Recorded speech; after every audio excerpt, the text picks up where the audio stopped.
The live TV, सच सबसे आगे। दोस्तों, मैं बात हफीज हूं। 2 दिन पहले आपने लेस्टर, इंग्लैंड का एक शहर है, वहां पर हिंदू मुस्लिम विवाद की खबर पड़ी होगी, देखी होगी, सुनी होगी, जिसमें कुछ संगीन नफरतबाजों का नाम भी आया जो भाजपा के समर्थक देखने में दिख रहे थे। अब ऐसे लोगों के ऊपर वहां एक बड़ी कार्रवाई होने जा रही है और वो कार्रवाई की जो शुरुआत हुई है उसके ऊपर एक रेजोल्यूशन पास हुआ। रेजोल्यूशन कहां पास हुआ है? यूएसए के अंदर। इंग्लैंड का मामला है, यूएसए के अंदर एक बड़ा रेजोल्यूशन पास हुआ है। डेमोक्रेटिक्स जो है, जो एक पॉलिटिकल पार्टी, सत्ताधारी दल है वहां का, उसके न्यू जर्सी के यूनिट ने रेजोल्यूशन पास करके ये रेजोल्यूशन पास किया है कि इस पूरे के पूरे जितने कट्टरपंथी विचारधारा के लोग हैं जो हिंदू धर्म के नाम के ऊपर इंग्लैंड में या अमेरिका के अंदर नफरतें फैला रहे हैं, उनकी जांच एफबीआई और सीआईए करे, जिससे कि पता चल सके कि इसके अंदर कौन सी विदेशी ताकतें इन्वॉल्व हैं। और इसकी जानकारी किसी और ने नहीं बल्कि भारतीय जनता पार्टी के सबसे कट्टर समर्थक जो संघ के लिए खूब झूठी खबरें फैलाते हैं, ऑफ इंडिया, उन्होंने डाला है इस पूरे के पूरे मामले को। और दूसरे लोगों ने भी बताया है, मैं आपको बताऊंगा। ऑफ इंडिया ने लिखा है कि Democratic party unit seeks FBI CA probe against Hindu groups in USA. अब यहाँ पर ये जो मामला है न्यू जर्सी शहर का है और वहाँ आईएएमसी ने लिखा है कि डेमोक्रेटिक पार्टी इन न्यू जर्सी जो है, या न्यू जर्सी का जो शहर है, न्यू जर्सी शहर जो है, वहाँ के जो डेमोक्रेटिक पार्टी का यूनिट है उसने मांग करी है रेजोल्यूशन पास करके सरकार से कि एफबीआई सीआईए को इन्वेस्टिगेशन से जांच करवाई है कि जो भी अमेरिका बेस्ड जो कट्टरपंथी संगठन है जिन्होंने अभी साध्वी पीताम्बरा, इन तमाम लोगों को बुलाने का काम किया और जिनके रूट्स आरएसएस या विश्व हिंदू परिषद से जुड़े हुए हैं। आगे इसके बारे में और डिटेल के अंदर एक और अखबार ने छापा है, यही खबर है न्यू जर्सी की, कि डेमोक्रेट्स ने रेजोल्यूशन पास किया है। Democrats pass resolution seeking FBI CIA probe into Hindutva groups, जो हिंदू धर्म को बदनाम करने का वहाँ काम कर रहे हैं। ऐसे लोगों के ऊपर, ऐसे संगठनों की जांच एफबीआई और सीआईए करे, जैसे हमारे यहाँ एनआईए है जो आतंकी जो संगठन है उनकी जांच करने के लिए काम करती है, ऐसे ही वहाँ सीआईए है। और जैसे यहाँ पर दूसरी संस्था है वैसे वहाँ एफबीआई है। अब इन तमाम की रडार पर पहले से ही अगर देखा जाए तो संघी नफरतबाज रहते ही हैं और अब और ज़्यादा रेजोल्यूशन के बाद क्या कार्रवाई होगी वो आने वाले वक्त में पता चलेगा।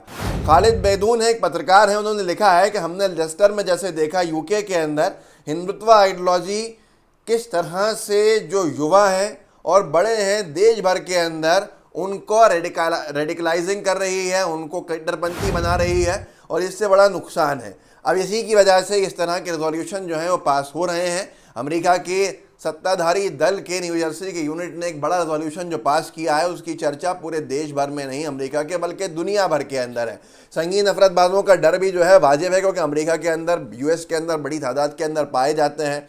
इस पूरे के पूरे खालिद बैदून की खबर के ऊपर एक यूनुस सैयद ने लिखा है कि इंतज़ार कीजिए, wait till UK government start identify them.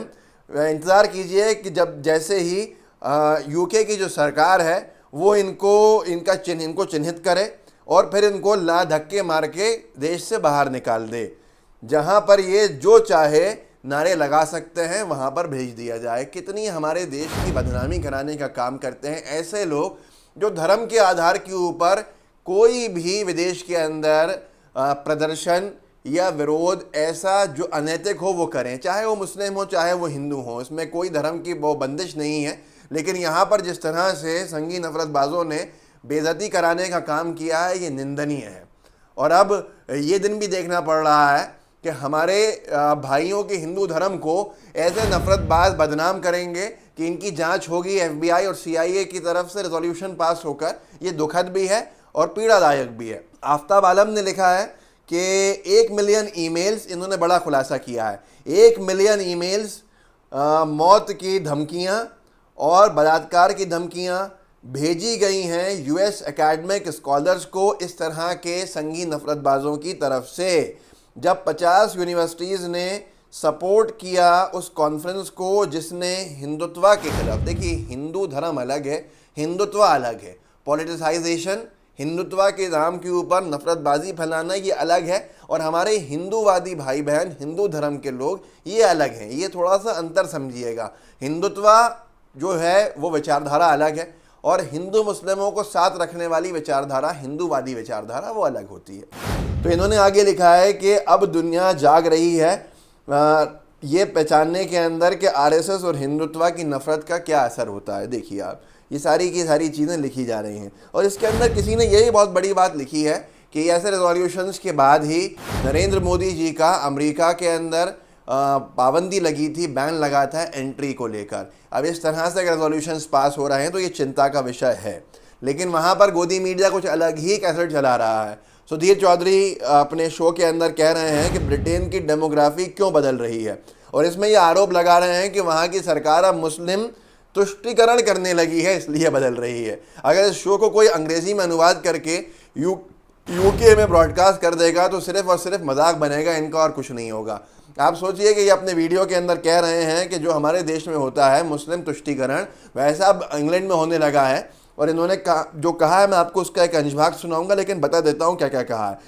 Sudhir Chaudhary जैसे लोगों का कहना है कि इंग्लैंड में इस तरह के विवाद इसलिए आए हैं, मुस्लिम तुष्टीकरण हो रहा है। मुस्लिम तुष्टीकरण में सिर्फ मुस्लिमों को खुश करना ही उद्देश्य हो जाता है, जो इंग्लैंड का बन गया है, हास्यास्पद है और इनके मानसिकता पे हंसी भी आती है, दुख भी होता है। अगले में बोलते हैं कि नियमों से हटकर फ़ायदा पहुंचाना, मतलब इंग्लैंड में नियमों से हटकर मुस्लिम समुदाय को फ़ायदा पहुंचाया जा रहा है, ऐसा इनका मानना है।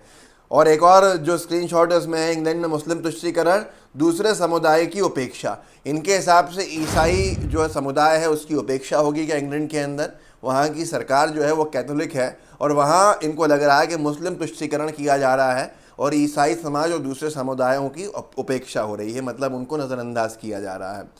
इसी हिसाब से इनका ये भी कहना है कि आबादी बढ़ने पर तुष्टीकरण, वहाँ मुस्लिम समुदाय की आबादी बढ़ गई है इसलिए विवाद बढ़ रहे हैं और तुष्टीकरण करने को वहाँ की सरकार मजबूर है।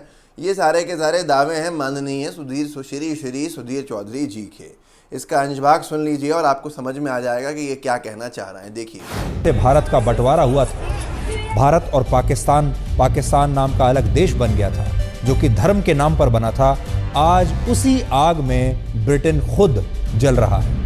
पिछले कुछ वर्षों में ब्रिटेन में इस तरह की हिंसक घटनाएं बहुत तेजी से बढ़ी हैं और आपको पता है कि इन घटनाओं के पीछे सबसे बड़ा कारण क्या है?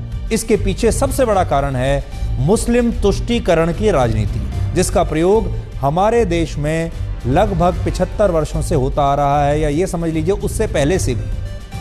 तो अभी तक हमारे देश में हमारे जो नेता हैं वो मुस्लिम तुष्टीकरण कर करके चुनाव जीतते आए हैं, सरकारें बनाते आए हैं। तो ये सारी की सारी चीज़ें आपके सामने हैं, लेकिन अभी फिलहाल जो है संगीन नफरतबाजों के पैरों के नीचे ज़मीन तो सरक ही गई होगी, क्योंकि न्यू जर्सी से जिस तरह के रेजोल्यूशन सत्ताधारी दल के यूनिट ने पास किया है, वहाँ के संगठन ने पास किया है, उसके बाद से डेमोक्रेट्स जो हैं उनके इस रेजोल्यूशन के बाद से शायद चिंता के अंदर बहुत ज़्यादा आ गए होंगे, जो ख़ास तौर पर वहाँ रह रहे होंगे कि अब उनकी जांच FBI और CIA करने वाली है। अगर CIA और FBI करने को तैयार हो गया तो फिर संगीन नफरतबाजों की कोई खैर नहीं है और उनको कोई बचा भी नहीं सकता है। मैं सिर्फ इतना संदेश देना चाहूँगा इस वीडियो के अंदर, हिंदू मुसलमान एक साथ रहे हैं, भारत ने तरक्की करी है। आज की तारीख में भी जो नफरतबाजी फैला रहे हैं, हिंदू और मुसलमान को लड़ा रहे हैं, अपनी सत्ता को बचाने के लिए उनसे बचिए और हिंदू मुस्लिम एकता की नई नई मिसालें कायम कीजिए ताकि देश भी तरक्की कर सके। इस वीडियो को आगे बढ़ाइएगा, लोगों को जागरूक कर सकते हैं। व्हाट्सएप ग्रुप्स होंगे उनमें शेयर कीजिएगा इसके लिंक को, साथ में लाइव टीवी को सब्सक्राइब जरूर कीजिएगा। जय हिंद, जय भारत। द लाइव टीवी, सच सबसे आगे।